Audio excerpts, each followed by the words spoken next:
ప్రభుత్వం కొత్తగా ప్రవేశపెట్టిన భూ హక్కుల చట్టం 27ను రద్దు చేయాలంటూ పశ్చిమ గోదావరి జిల్లా నర్సాపురం బార్ అసోసియేషన్ ఆధ్వర్యంలో నల్ల బెలూన్స్ పైకి న్యాయవాదులు ఎగరవేశారు. కోర్టు భవనం నుంచి అంబేద్కర్ సెంటర్ వరకు ప్రదర్శన చేసి అక్కడ రోడ్డుపై బైఠాయించి నిరసన తెలిపారు.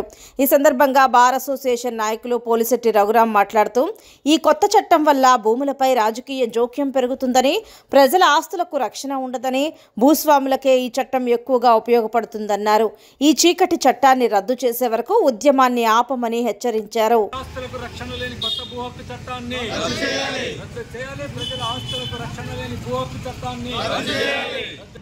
మేము నర్సాపురం బార్ అసోసియేషన్ ఆధ్వర్యంలో న్యాయవాదులందరం గత కొన్ని నెలలుగా ఒక ఉద్యమాన్ని, ఒక నిరసన కార్యక్రమాన్ని చేస్తున్నాం.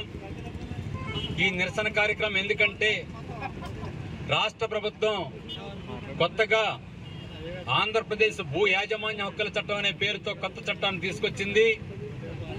ఆ చట్టాన్ని అమలు చేయాలని కూడా జీవో కూడా అమలు చేసింది. అయితే ఈ చట్టాన్ని అమలు చేసినట్లయితే ప్రజల ఆస్తులకి భద్రత లేకుండా పోతుందన్న ఉద్దేశంతో మేము న్యాయవాదులుగా ప్రజల్ని చైతన్యపరచడానికి దీనిలో ఉన్నటువంటి లొసుకలన్నింటినీ కూడా ప్రభుత్వానికి తెలియజేస్తున్నాం. చాలా కాలం నుంచి అలాగే ప్రజలకు కూడా చైతన్యపరుస్తున్నాం. ఇది మేము ఒక్కరమే కాదు, ఆంధ్ర రాష్ట్ర వ్యాప్తంగా మొత్తం ప్రజానీకం అలాగే న్యాయవాదులు అందరూ కూడా ఉద్యమాలు చేస్తున్నారు. రైతులు చేస్తున్నారు, రైతు సంఘాలు చేస్తున్నాయి, వివిధ రాజకీయ పార్టీలు కూడా చేస్తున్నాయి. తక్షణమే ఈ చట్టాన్ని రద్దు చేయమని కోరుతున్నాం. కానీ ప్రభుత్వం ఇప్పటి వరకు కూడా ఈ చట్టాన్ని రద్దు చేయడం కోసం కానీ ఏదైనా ఆలోచన చేస్తున్నట్టుగానే ఇప్పటి వరకు కూడా ఎటువంటి ప్రకటన కూడా చేయలేదు. అయినా అందువల్లనే మేము ప్రజల్ని చైతన్యపరచడంతో పాటు ఈ ఉద్యమాన్ని, ఈ చట్టం రద్దు అయ్యే వరకు కూడా కొనసాగించాలని కూడా ప్రజలందరినీ విజ్ఞప్తి చేస్తున్నాం, కోరుతున్నాం, సహకారం అందించాలని విజ్ఞప్తి చేస్తున్నాం.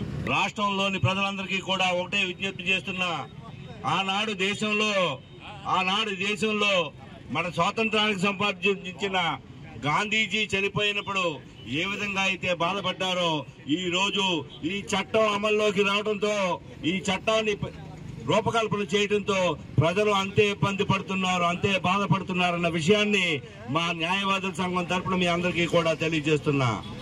ఎందుచేతంటే ఈ చట్టం కనుక అమల్లోకి వస్తే గనక న్యాయస్థానాలని పక్కన పెట్టి ఎగ్జిక్యూటివ్ వ్యవస్థని, అంటే గనక రాజకీయ నాయకుల చేతుల్లో ఉండేటువంటి ఉద్యోగస్తుల చేతుల్లోకి మీ ఆస్తులు, భూములు, మీ పట్టాలు మొత్తం అన్ని కూడా వారి చేతుల్లోకి పోతాయి. ఎప్పుడైతే మీ ఆస్తులు, భూములు, పట్టాలు ఈ న్యాయ వ్యవస్థ నుంచి పరిధి నుంచి ఈ ఉద్యోగ వ్యవస్థలోకి వెళ్లిపోయినాయో, మీరు రాజకీయ నాయకులు చెప్పినట్టు